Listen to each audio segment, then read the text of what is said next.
C'est parti. Peux-tu nous introduire dans la prière? Seigneur, nous venons à toi te dire d'abord notre joie d'être ensemble, notre joie d'être autour de cette parole que tu nous donnes, autour de cette volonté de toujours mieux connaître, mieux approfondir. Merci pour les travaux de Daniel, merci pour la présence de chacun et chacune, et nous t'en prions de nous garder en toi, Seigneur, chaque jour un peu plus. Amen. Alors ici, je vous rappelle que j'ai l'habitude de prendre la Bible de ma grand-mère. Mes parents se sont mariés en 1907 et d'origine catholique, donc mon grand-père lui a offert une Bible vers 1910, quelque chose comme ça. À l'époque, au début du encore la version d'Osterwald, pasteur suisse, qui, vers 1744, avait révisé la Bible de Genève. Donc, c'est une version ancienne. Elle n'est pas mauvaise pour autant, ils vont s'en occuper, mais c'est vrai que vous constaterez qu'il y a des difficultés. Le premier texte que j'ai retenu pour vous ce soir, c'est celui de la bataille de Jacob avec l'ange.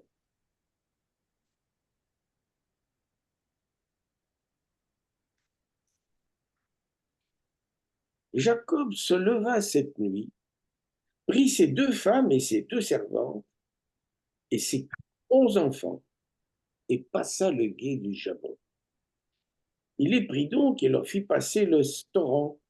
Il fit aussi passer ce qu'il avait.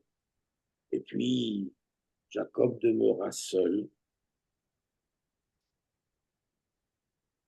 Et un homme lutta avec lui jusqu'au lever de l'aurore. Et quand cet homme vit qu'il ne pouvait le vaincre, il toucha l'emboîture de la hanche. L'emboîture de la hanche de Jacob fut démise pendant qu'il luttait avec lui. Et cet homme lui dit, laisse-moi aller, car l'aurore est levée. Et Jacob répondit, je ne te laisserai point aller que tu ne m'aies béni. Et il lui dit, quel est ton nom? Il répondit, Jacob. Alors il dit, ton nom ne sera plus Jacob, et Israël, car tu as lutté avec Dieu et avec les hommes, et tu as vaincu. Jacob l'interrogea et dit, apprends-moi ton nom, je te prie. Il répondit, pourquoi demandes-tu mon nom? Et il le bénit là. Et Jacob nomma le lieu Péniel, car dit-il, j'ai vu Dieu face à face, et mon âme a été délivrée. Et le soleil se leva pour lui dès qu'il eut passé l'autel, dès qu'il eut posé l'autel, et il boitait de la. C'est pourquoi jusqu'à ce jour, les, les enfants d'Israël ne mangent point le muscle de la cuisse qui est à l'emboîture de la hanche, parce que cet homme touche à l'emboîture de la hanche de Jacob au muscle de la cuisse. Et puis un peu plus loin, on va lire un bref passage d'Ésaïe au chapitre 35. C'est une promesse, c'est une injonction. Fortifiez les mains languissantes, affermissez le genou tremblant. Dites à ceux qui ont le cœur troublé, prenez courage et ne craignez plus. Voici votre Dieu. La vengeance viendra, la rétribution de Dieu. Il viendra lui-même et vous délivrera. Alors, les yeux des aveugles seront ouverts et les oreilles des sourds seront débouchées. Alors le boiteux sautera comme un cerf et la langue du muet chantera de joie, car des eaux jailliront au désert et des torrents dans la ville. Le lieu aride se changera en étang et la terre altérée en source d'eau. Le lieu où les chacals avaient leur gîte sera un parc de roseaux et de joncs. Et il y aura là une route et un chemin qui s'appellera le chemin de la sainteté. Bonsoir Estelle. Et puis, pour terminer, le texte sur lequel on va un peu se pencher ce soir, est celui d'une guérison miraculeuse. Or, Pierre et Jean montaient ensemble au temple à l'heure de la prière, qui était la 9e heure du jour. Il y avait là un homme qui était impotent dès sa naissance et qu'on portait et qu'on mettait tous les jours à la porte du temple appelée la Belle Porte pour demander l'aumône à ceux qui entraient dans le temple. Cet homme, voyant Pierre et Jean qui allaient entrer dans le temple, les pria de lui donner l'aumône. Mais Pierre et Jean, ayant les yeux arrêtés sur lui, Pierre lui dit, regarde-nous. Et il les regardait attentivement, s'attendant à recevoir quelque chose de... Alors Pierre lui dit, je n'ai ni or ni argent, mais ce que j'ai, je te le donne. Au nom de Jésus-Christ de Nazareth, lève-toi et marche. Et l'ayant pris par la main droite, il le leva, et à l'instant, les plantes et les chevilles de ses pieds devinrent fermes. Et il se leva, debout, en sautant. Il marcha, il entra avec eux dans le temple, marchant, sautant et louant Dieu. Et tout le peuple le vit qui marchait, qui louait Dieu. Et ils reconnurent que c'était celui-là même qui était à la belle porte du temple pour demander l'aumône. Et ils furent remplis d'admiration et d'étonnement de ce qui était arrivé. Et comme l'impotent qui avait été guéri tenait par la main Pierre et Jean, tout le peuple étonné courut à eux au portique qu'on appelle de Salomon. Mais Pierre, voyant ça, et donc Pierre va faire un discours. Et un peu plus loin, il reste un verset, au verset 22 du chapitre suivant, car l'homme sur qui cette miraculeuse guérison avait été faite avait plus de 40 ans. Vous vous souvenez qu'au début de nos causeries, on a un peu insisté sur la signification du nombre 40 dans l'Ancien Testament et plus généralement dans tout le Moyen-Orient. 50 jours après la sortie d'Égypte, les Hébreux reçoivent, par l'entremise de Moïse, monté sur le mont Sinaï, ils reçoivent le don de la loi. C'est la première Pentecôte. Et dès lors, les fuyards d'Égypte forment un peuple. Ils ont un Dieu et une loi qui les distingue des autres peuples. Et la loi régit 2 domaines. Elle proclame un Dieu unique, sauveur et libérateur, mais elle aussi, elle organise le culte qui lui est dû. Et tout ça, c'est résumé dans les 4 premiers commandements du Décalogue.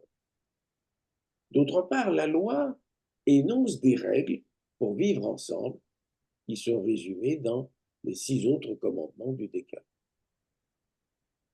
50 jours après le matin de Pâques, ses disciples reçoivent de Jésus, remonté au ciel, le don du Saint-Esprit. C'est la première Pentecôte chrétienne. Et dès lors, les anciens disciples disséminés, devenus apôtres, forment l'Église. Ils proclament un sauveur en Jésus-Christ et une assurance, la vie éternelle.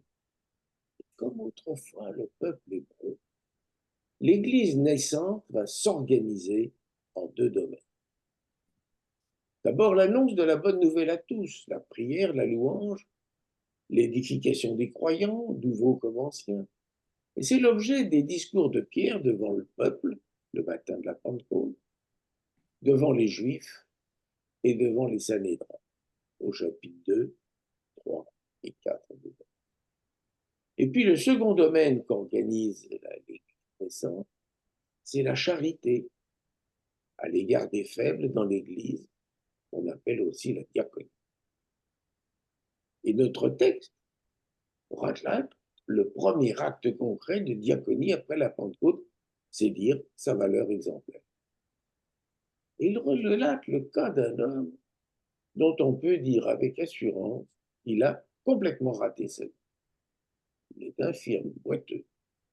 Plus précisément, ses jambes et ses chevilles ne le supportent pas. Il n'est donc pas paralysé, mais il ne peut pas se déplacer lui-même. Il est infirme de naissance, juste punition des péchés de ses parents ou de ses ancêtres. Il est âgé de plus de 40 ans. Il semble n'avoir plus de famille. Ce sont donc des voisins charitables qui, chaque matin, l'apportent et le déposent à la belle porte du temple et viennent le rechercher le soir. Et c'est là que cet homme objet pourra se livrer à la seule activité possible pour se procurer quelques moyens d'existence, la mendicité. Et l'ironie la plus cruelle, c'est que ce lieu, tout particulièrement à même de susciter la pitié des fidèles, qui sont nombreux, fidèles qui vont prier au temple et qui pensent, par une petite aumône, faire acte de piété. Parce qu'avec la prière et le jeûne, l'aumône est l'une des 3 bonnes œuvres prescrites aux croyants. Et ainsi, s'espère ainsi inciter Dieu à exaucer leurs demandes. Eh bien, ce contexte est le symbole même de son sort. Impur, parce qu'infirme, il est interdit de tendre et ne pourra donc jamais s'approcher de Dieu pour lui présenter sa demande, quelle que puisse être la profondeur de son désespoir. Il est donc condamné à rester dans la cour des gentils, c'est-à-dire des non-juifs, à côté de la porte conduisant à la cour des femmes. Alors j'ai dit que les juifs lui donnaient une pièce, j'aurais dû dire qu'ils la lui jetaient. Car s'ils avaient touché l'homme, par exemple en lui déposant dans la main, ce simple contact les aurait rendus impurs à leur tour et leur aurait de ce seul fait interdit l'entrée dans le temple. Enfin, il est peu probable qu'il y ait eu des enfants. Quelle femme aurait accepté de se retrouver chaque jour impure par le seul contact avec un homme incapable d'assurer sa subsistance et sa sécurité matérielle? On ne peut donc imaginer existence plus vide. Il n'a rien connu, rien vécu, et ne laissera aucun souvenir à ceux qui viendront après lui. Dans notre langage contemporain, nous dirions que c'est un assisté intégral. Ce jour-là, comme tous les jours, les apôtres Pierre et Jean montent au temple pour y prier. Et comme tous les jours, cet homme est là, qu'ils ont déjà vu 100 fois, et qui mécaniquement demande à tous une aumône que lui accorde mécaniquement des fidèles trop pressés, trop gênés aussi pour le regarder. Et comme tous les autres jours, il s'approche de cette homme. Mais aujourd'hui, ce sont eux les apôtres qui engagent la conversation avec l'homme et lui enjoignent de faire ce que les autres lui refusent et refusent. Les rôles semblent inversés, hors du schéma logique, sauf peut-être parce que ces hommes veulent lui faire une aumône si inhabituelle qu'ils veulent, il est probable que lui-même et ceux qui passent le sachent et le repartent. L'homme les regarde donc avec attention, s'attendant à quelque chose d'exceptionnel. Imaginez sa déception.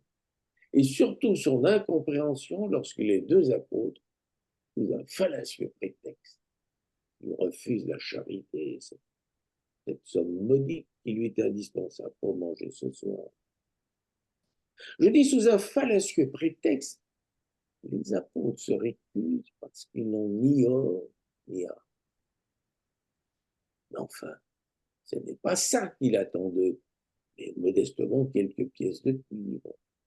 Or, comme tout bon juif, dans quelques minutes, les apôtres vont bien en déposer quelques-unes dans l'un des troncs du temple. Je vous renvoie à l'épisode des 2 pites de la veuve. Le fait, les apôtres vont lui faire le don le plus inattendu qui soit.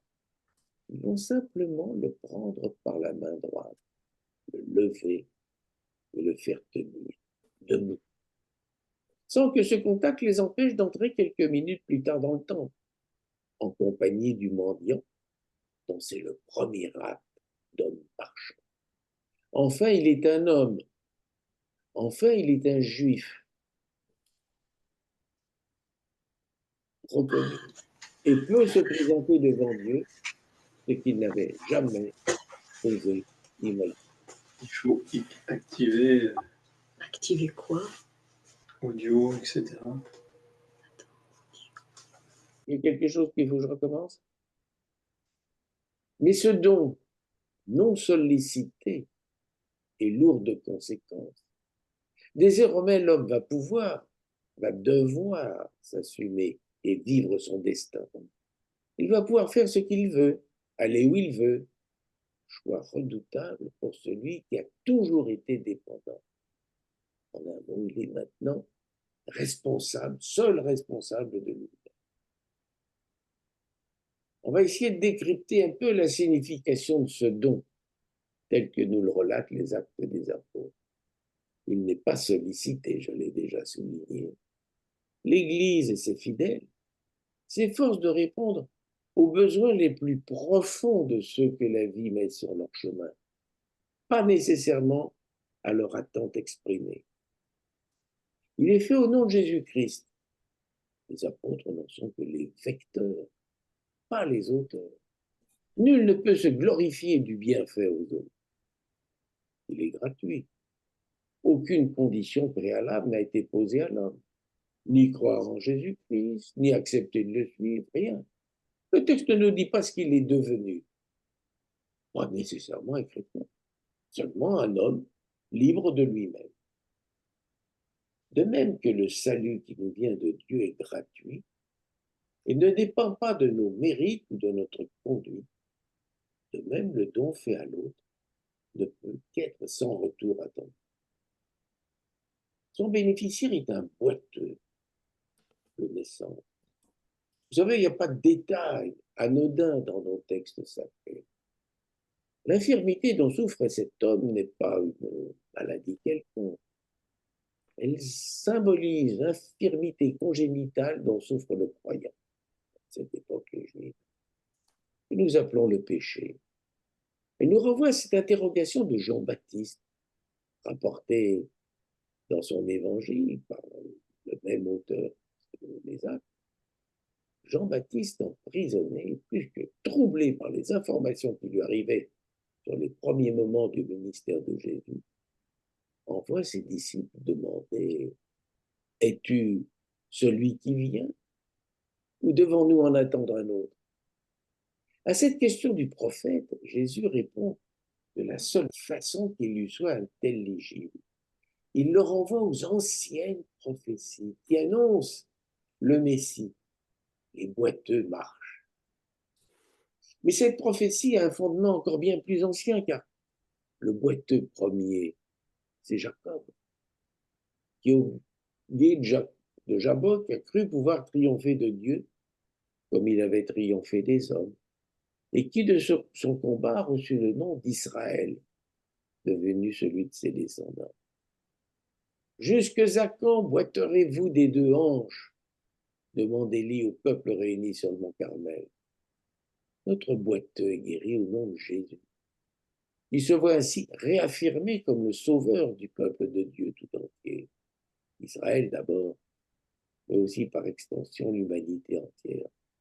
Comme l'avait annoncé Jean-Baptiste, même si ce dernier ne pouvait concevoir les moyens de ce salut. Voilà, me semble-t-il, ce qui est attendu de nous, contribuer à faire vivre nos contemporains debout, de même que nous prions le Seigneur debout dans nos temps. Et c'est toute la grâce que je nous souhaite. C'est tout pour ça.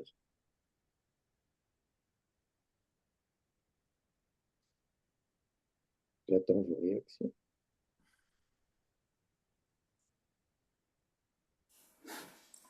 Je me suis demandé au début pourquoi tu choisissais des passages si divers, si éloignés les uns des autres. Et c'est qu'à la fin que j'ai enfin compris, avec lenteur. Donc, le handicap, le lien à travers cette humanité choisie dans ces extraits. Ouais.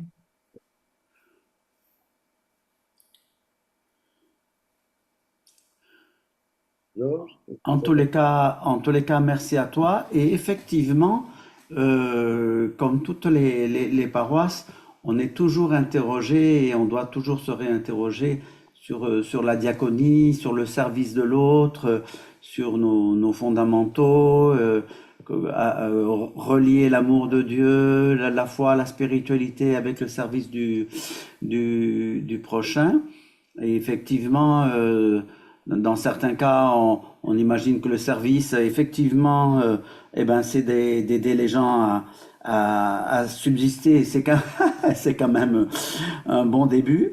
Mais de dire que la diaconie, au sens le plus profond, c'est d'aider les personnes à être debout. C'est très, très ambitieux, mais c'est vraiment une très, très belle vision et je pense que nous tous, on ne peut que prendre cela comme un élément de réflexion. Je n'ai ni or ni argent, mais ce que j'ai, je te le donne. Et il s'est retrouvé debout, libre, et en plus tellement libre qu'on ne sait pas ce qu'il est devenu ensuite. Oui. absolument. Il disparaît, il ne présente plus d'intérêt illustratif pour notre édification. Et je suis très content que ça tombe, ce passage tombe justement aux premières réunions de la saison qui commence, puisque démarre également toute notre activité caritative. Je pense qu'on doit avoir toujours constamment, nous ne sommes pas là pour assister les autres, mais pour les faire tenir eux. Et ça doit être un peu l'une de nos caractéristiques, si on compare avec des mouvements associatifs, etc. Mais je remarque qu'il y a des réflexions aussi sur les restos du cœur. Ils s'interrogent en disant on ne peut pas quand même se contenter de nourrir les gens. Il faut les soutenir. C'est pas facile. Liliane, tu veux réagir à ça? Oh bah ta phrase est très bien. Ne pas assister, mais aider à tenir debout, oui, c'est voilà, tendre la main et si la personne la prend, elle peut se relever et après, elle n'a plus besoin de nous. La, On a réussi quand ils ont plus besoin de nous. Estelle? la main droite, c'est en symbolique, c'est une jolie symbolique parce que c'est la main droite qui est tendue. La main droite, c'est la main active. En symbolisme universel, c'est la main qui met en action. Donc c'est plus que le mettre debout. On le met debout, c'est en rapport à, c'est au-delà du moi, c'est le soi de Jung, c'est le moi profond. Donc c'est en dehors justement, c'est pas la fonction sociale, c'est pas ce qu'on a fait, c'est à l'être profond que ça s'adresse. Et prendre par la main droite, c'est me remettre en mouvement de vie. C'est plus que mettre debout. D'ailleurs, il s'en va. Il s'en va, on ne sait pas où, mais c'est un mouvement. C'est aussi le remise en mouvement, le mettre en action, agir dans la vie, le remettre en action dans sa propre vie. Il y a une jolie symbolique dans la main droite. Merci. Autre remarque? Alors, si on termine là, je vous attends le mois prochain.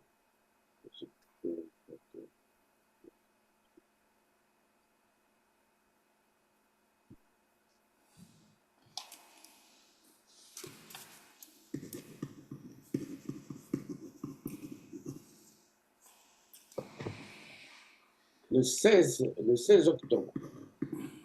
Je vous attends le 16 octobre et je vais passer d'un extrême à l'autre. J'ai été très bref aujourd'hui, pour vous en souvenir. Je le ferai moins la prochaine. Alors, nous allons attaquer l'étude de l'évangile de Jean, dont on a pratiquement parlé. Mais avant de parler de l'évangile de Jean, on va aborder un courant de pensée contemporain de Jésus. Vous vous souvenez que lorsqu'on a étudié la double histoire de la femme hémorroïste et de la fille de Jairus, on s'est penché sur un grand courant de pensée important à l'époque, qui est le stoïcisme. Il y en a d'autres, on essaiera d'en aborder quelques-uns, si j'arrive à réfugier ce qu'il faut. On va parler la prochaine fois des Alors, tout le monde en a entendu parler, personne ne sait exactement ce qu'il y a derrière, mais certains considèrent que l'évangile de Jean est un évangile gnostique. On va essayer de comprendre pourquoi. Je vous présente par avance mes excuses. J'en ai pour 16 pages. Approche-toi du micro, Daniel, on t'entend mal. J'en ai pour 16 pages, à 5 minutes par page, mais vous allez apprendre des choses que vous n'imaginez pas. Et c'est très intéressant, parce qu'on va s'apercevoir, voir que c'est l'une des façons de penser le christianisme. On ne peut pas enfermer Jésus dans une doctrine. Il y a mille et une façons de le percevoir, de l'interpréter. Les gnostiques, c'est une ou plusieurs façons. Et ça me paraît une introduction utile à l'évangile de Jean, parce que pour ne vous rien cacher, j'ai contre une analyse exhaustive de l'évangile de Jean. Je tiens à vous rassurer, je me suis arrêté à la fin du chapitre 2. À l'objet de nos 5 ou 6 séances suivantes, c'est intéressant. Je vais vous donner quelques clés pour interpréter l'évangile. Difficile parce que Jean raconte très peu d'histoires. Il n'y a pas de fable, il n'y a pas de parabole dans l'évangile. Il raconte des histoires brèves. C'est probablement le plus fidèle historiquement. Et puis surtout, lui en donne des explications. Et à chaque fois, une analyse pour expliquer sa pensée. Voilà. Autre question? Non. Fabienne, par rapport au resto, ça te parle? Je ne suis pas assez instruite oui, bien sûr, on peut toujours faire des parallèles, mais je suis pas, j'ai pas une analyse assez fine pour. C'est la façon dont on regarde l'autre. Ça n'est pas notre obligé. Mais tu as toujours des ressentis assez fins, assez profonds.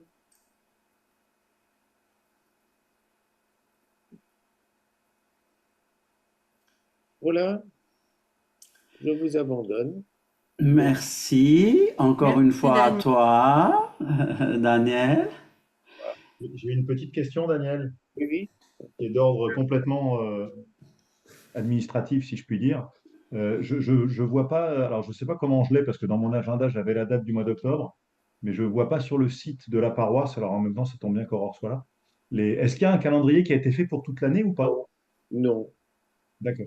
J'envoie c'est le mercredi le plus proche du 15.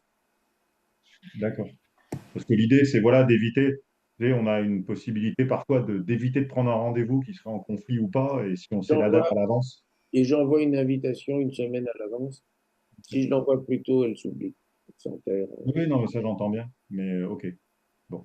Alors la prochaine fois, c'est le 15, c'est le 16 octobre. Et la suivante. Ah ben voilà. Quand même. On va avoir de l'info. On parlera de Jean, l'évangile des signes. Et enfin, en décembre. Ah non, il n'a pas dit la date. Alors, j'ai cru qu'on allait remplir les agendas, mais c'est pas encore gagné, on va voir. Le 13 novembre. Ah.